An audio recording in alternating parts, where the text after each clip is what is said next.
Hey everyone, welcome back to Corporate Decoder. Today we're diving into a report from Equity Bank Shares, and let me tell you, it's not your average bank statement. It's got mergers, stock sales, and a new director fresh off the press. It's essentially a corporate cocktail shaken, not stirred. Tub mergers, stock extract. Link is in the description. So what's this all about? Equity Bank Shares, a bank holding company, just finalized its merger with NBC Corp of Oklahoma.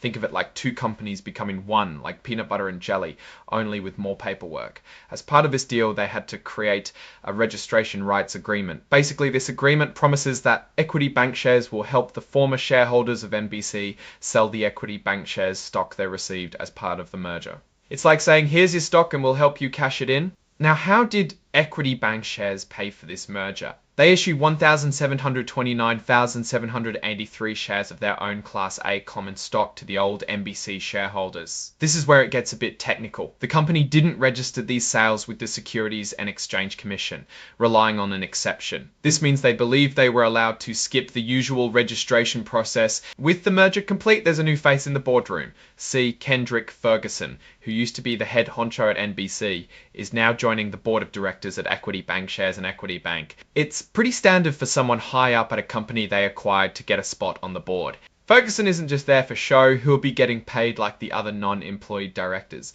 He's also joining the risk committee, so he'll be helping to keep an eye on things and make sure the company isn't taking on too much risk.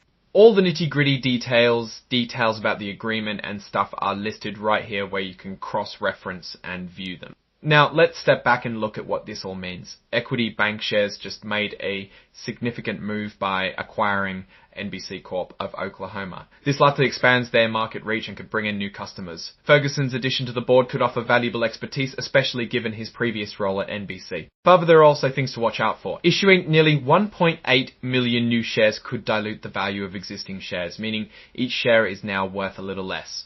The potential sale of these shares by former NBC shareholders, thanks to the registration rights agreement, could also put downward pressure on the stock price. And finally, every merger has risks, and it will take time to see if the two companies can truly work together smoothly.